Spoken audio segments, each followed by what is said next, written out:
Selamat datang kembali di channel Rubikstart. Kali ini kita akan membahas tentang aplikasi POMQM. Nah, POMQM ini biasanya digunakan untuk membantu pada para sahabat yang mungkin mendapatkan mata kuliah riset operasi atau operational reset ya. Jadi dalam operational reset itu ada berbagai metode, misalkan metode program linier, metode break even point, metode NPV, metode IRR, metode analisis network, analisis teori antrian, kemudian analisis perpindahan merek, analisis EQQ, economic order quantity, dan metode-metode lainnya ya, seperti metode transportasi, game teori, analisis kepuasan, ya. Kemudian analisis keputusan. Nah, itu bisa nanti kita gunakan di POMQM. Nah, yang pertama adalah kita bahas di sini tentang analisis program linear, di mana pada umumnya ini untuk mencari solusi ya, mencari nilai maksimal atau nilai minimum dari suatu persoalan dengan sebuah constraint ya. Nah, misalkan kita kasusnya misalkan memaksimalkan. Nah, ini sebuah toko ya, dia mau memproduksi dua, yaitu memproduksi meja dan kursi, di mana dia punya dua fungsi. Yang pertama adalah fungsi merakit, itu dia cuma bisa 60 jam, dan fungsi moles itu maksimal itu 48 jam. Dimana ada keuntungan kalau dia memproduksi si meja itu 8 dolar, kalau kursi itu 6. Nah, jadi itu fungsi tujuannya, fungsi objektifnya. Sementara untuk fungsi batasannya tadi, bahwa untuk memproduksi meja dia butuh 4 jam merakit dan 2 jam memoles. Nah, kalau kursi dia justru kebalikannya, 2 jam merakit dan 4 jam memoles. Nah, bagaimana kita melakukan ini di dalam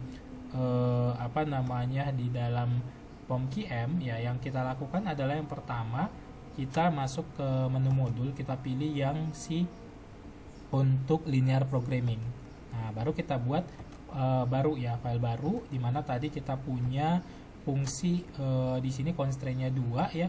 Kemudian variabelnya 2 ya, si kursi dan si meja. Nah, constraint-nya tadi adalah masalah si perakitan dan pemolesannya. Nah, kalau kita lihat di sini, pertama kita maksimalkan untungnya. Di sini ada 8, di sini ada 6 ya kan, untung si meja, untung si ini. Ini tadi si meja tadi dia untuk melakukan pemoles perakitan, dia butuh di sini adalah 4 jam dia merakit, tapi molesnya dia cuma 2 jam. Nah, fungsi pemolesan itu maksimal 60 jam. Nah, sementara untuk si ininya di sininya 2, di sininya 4.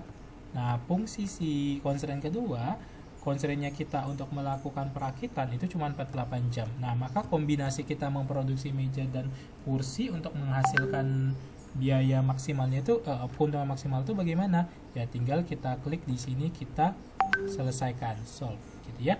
Nah, dari sini kita lihat bahwa solusinya adalah kita memproduksi 12 meja dengan 6 kursi, keuntungan maksimal 132 ya. Kalau kita lihat di sini, kita bisa lihat metode grafik. Nah, bisa grafik, nah seperti ini dia pakai grafiknya ya. Ini kan digambar grafiknya ya.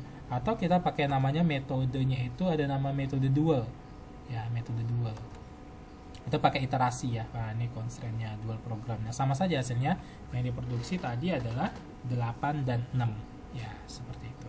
Nah, kemudian kita juga bisa, misalkan kita punya fungsi kita punya fungsi meminimumkan. Misalnya minimumkan itu kan biasanya biaya, kalau maksimum kan biasanya keuntungan. Nah, kalau fungsi meminimumkan ya, nah ini pabrik nih punya 2 produk. Nah, 2 produk itu dia punya produknya itu 3 bagian, ada penggilingan, perakitan, dan pengujian. Produk A memerlukan biaya nih 30, 40, 20 dan seterusnya. Kemudian produk B butuh 15, 80, 90 ya. Kemudian dia punya constraint di sini nih, 15 jam penggilingan, hanya 40 perakitan dan 30 pengujian. Nah, ini biaya nih. Nah, kalau yang produk 1 10, produk 2 15.000, maka berapa yang diproduksi agar biayanya minimum? Nah, kita masuk lagi tadi ya, kita klik lagi file new ya, untuk datanya file new yang tadi kita hilangkan ya. Oke, kita butuh constraint-nya. Nah, constraint-nya itu ada 3. Nah, tapi di sini variabelnya ada 2 ya kan. Nah, kita pilih dia constraint-nya 3 karena ada 3 cara tadi ya. Nah, oke, kita oke kan. Nah, tujuan kita sini bukan memaksimalkan biaya, tapi meminimalkan biaya. Ya, gimana biaya yang tadi, yang produk 1 itu 10.000, Ya, produk 2 itu 15.000. Nah, tadi ada beberapa fungsi ya, fungsi penggilingan gitu ya. Produk 1 dia butuh 30, produk 2 butuh ininya 40 gitu ya. 15. Nah, fungsinya dia maksimalnya 900. Nah, 900 jam. Ini 40, ini 80 gitu ya. Nah, kemudian di sini maksimalnya dia 2400. Nah, kemudian di sini 20 untuk si produk A, ini 90 untuk produk B, kemudian di sini 1800. Nah, karena dia fungsi meminimalkan, berarti ini nilai yang maksimum yang bisa kita capai. Nah, berarti ini harus lebih besar sama dengan ya. Nggak boleh lebih dari segitu jamnya, ya kan? Nah, kalau meminimalkan tadi adalah maksimum. Ini kan? Nah, di sini dia nilai maksimum dari jamnya. Kalau tadi nilai minimal, ya kan? Yang bisa kita lakukan.